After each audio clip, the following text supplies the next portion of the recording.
problema que ya Salvador Allende detectó cuando fue ministro de Salubridad en el gobierno de Pedro Aguirre Cerda, y él fue muy claro y escribió un libro precioso que fue muy importante y muy influyente en América Latina, sobre que el problema de la salud no era un problema relacionado exclusivamente con los medicamentos, con la atención médica o los tratamientos, sino que la máquina de salud, la máquina para producir salud, para resguardar la salud, era la vivienda digna.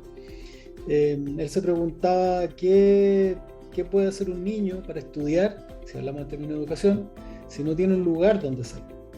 ¿Qué tratamiento puede ser útil contra el habitar un espacio que no tiene las condiciones sanitarias mínimas, ¿no? Que en el fondo la casa digna era el eje de muchas de las situaciones que el país padecía.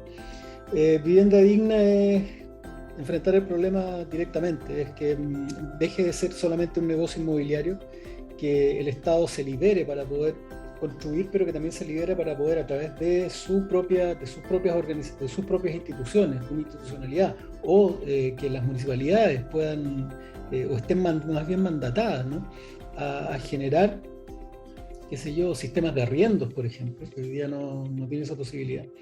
Y sin duda la voluntad política de mejorar las viviendas. Cuando se dice derecho a la vivienda, no se dice solamente eso, se dice derecho a la vivienda digna. Nosotros estamos por promover el derecho, ¿no?, fundamental a la vivienda digna, con ciertas características que, como te digo, cumplan con los estándares internacionales relacionados con ella, y hablando en esos términos amplios, no solamente la vivienda en sí, sino también el derecho a una organización digna, a vivir en un entorno digno.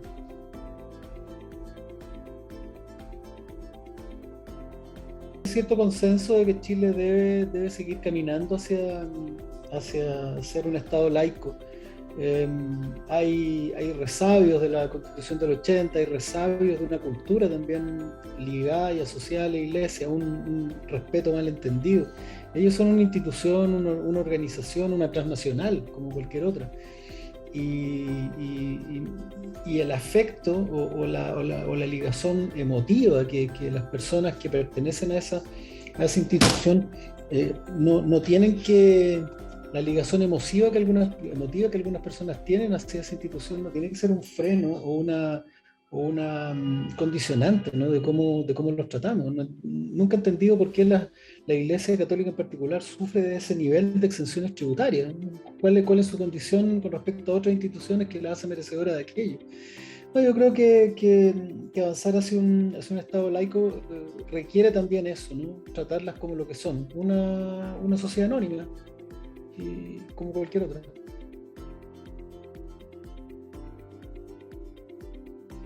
Estoy muy orgulloso de haber organizado el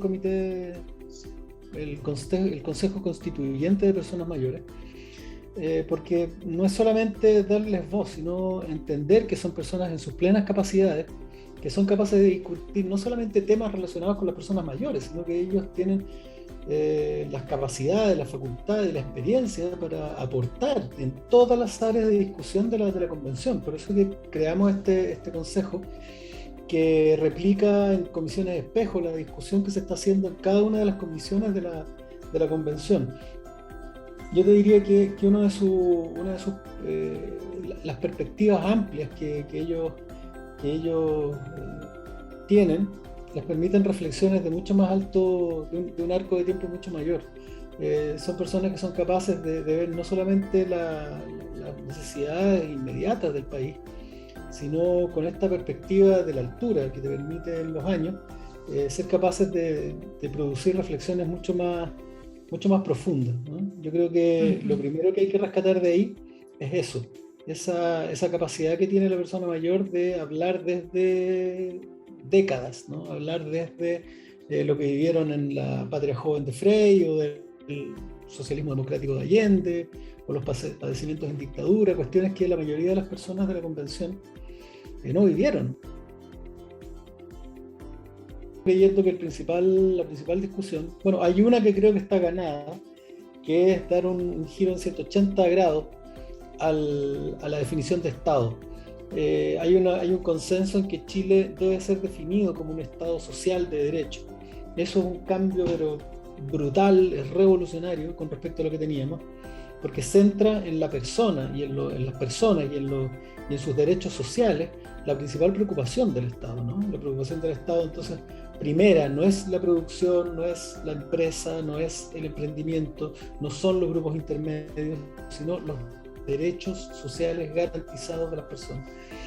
Pero, como esta sociedad está cambiando tan rápido, como tenemos factores que están acelerando la historia, desde las telecomunicaciones hasta la inteligencia artificial, la robótica, el transhumanismo, un montón de situaciones que hacen que esta sociedad sea líquida a un extremo, es que necesitamos dos cosas. Necesitamos que esta constitución sea flexible, pero también que esta constitución pueda ser modificada por las propias personas, que no sean solamente como lo dictamina la constitución de 1980, la clase política, ¿no? A través de los mecanismos, y que esa clase política, a través de los mecanismos condicionantes de la propia constitución, se erija como el principal deliberante, dejando fuera todo el resto del país. Es que necesitamos el cambio, y ese cambio es herramientas, educación, mecanismos para que las personas expresen su voluntad desde lo comunal hasta lo regional, incluso lo nacional, y que cualquier cambio constitucional pase por el visaje de la sociedad. Es decir, si fue el pueblo de Chile el que cambió la constitución, que en el futuro sea el pueblo de Chile el que admita o no los cambios que se hagan a su propia obra. Eso es súper importante, porque si no, si hacemos una constitución flexible, que es lo necesario para los tiempos cambiantes, cualquier futuro congreso, dependiendo de su conformación, puede meterle mano y destruir o modificar en exceso la obra del pueblo de Chile. Entonces, para mí sigue siendo fundamental la participación ciudadana, porque a partir de ahí vamos a evitar lo que pasó en el estallido. Lo que pasó en el estallido fue que las personas no tenían otro mecanismo para expresarse y para conseguir su objetivo que no fuera salir a la calle y romper algo, ¿no?